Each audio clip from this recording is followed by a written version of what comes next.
Le gouvernement veut donner le pouvoir à la jeunesse comorienne. Alors, pour un personnage comme vous, qui êtes une personne d'une autre génération, qu'est-ce que ça veut dire pour vous?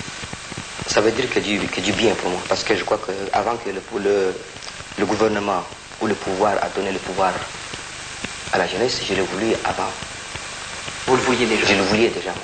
Je le voulais parce que dans un pays comme le nôtre, nous, à notre âge, nous avons hérité certaines habitudes, certaines façons de vie, certaines considérations. Il faut mettre à bas toute l'administration que nous avons héritée et organiser une administration qui soit auprès du peuple. Alors, de là, il faut commencer d'abord l'administration à partir du village. C'est là que sont les Moudiriya. Donnez-moi la définition d'une Moudiriya. Un village doit comprendre au moins 100 habitants. Une Moudiriya doit comprendre au moins 3000 habitants. La réforme agraire est liée avant tout à la création de la Moudiriya. Pouvez-vous me parler de la structure de la Moudiriya et de son influence sur les changements de la vie du paysan? Si vous voulez, la Moudiriya représente au niveau d'une unité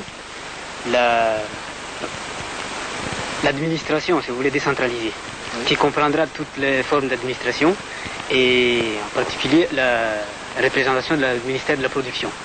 Dans ce cas-là, le Moudiriya consistera en des magasins de stockage de produits et des points de vente où les paysans viendront vendre leurs produits qui leur seront payés tout de suite. Et je pense que là, c'est une réforme qui porte directement sur le paysan dans la mesure où le paysan est payé directement sur place. Puisque dans l'ancien système, si vous voulez, il était obligé de venir sur Moroni avec le coût de transport et tout. Il n'était pas sûr encore d'avoir le paiement de ses produits. La Moudiriya, c'est vraiment la révolution pour le paysan comorien. Autrefois complètement isolés dans les montagnes, les villageois n'avaient aucun contact avec les villes. Pour vendre leurs produits ou acheter des biens de première nécessité, ils devaient partir à pied, à 1 ou 2 journées de marche. Le voyage coûtait cher, et si quelqu'un était malade, c'était la même chose. Il fallait aller absolument à la ville. Aujourd'hui, la Moudiriya représente un véritable centre social, administratif et commercial à la portée de tous. Elle est située de manière à rejoindre environ 3000 personnes, c'est-à-dire 4 ou 5 villages à la fois.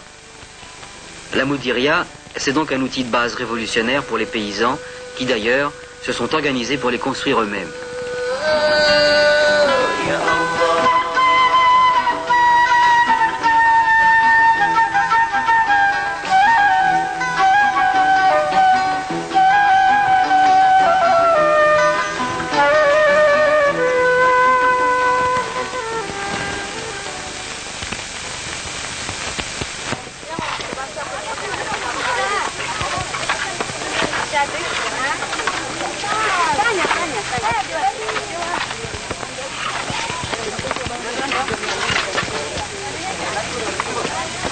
Autrefois, le paysan, il travaillait pour survivre.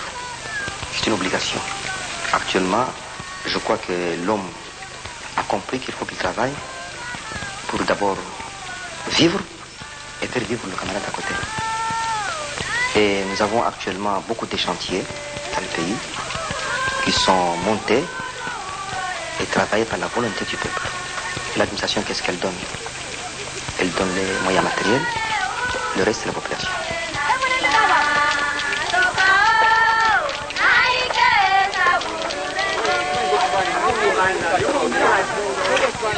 Par exemple, dans la Moudiriya qu'on a filmée, les gens sont volontaires.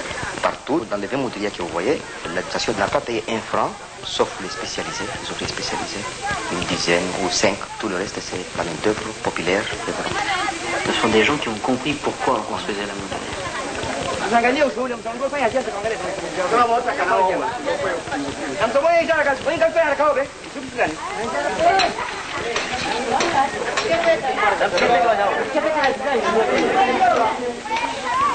Alors j'ai en face de moi 2 invités, le camarade Kassim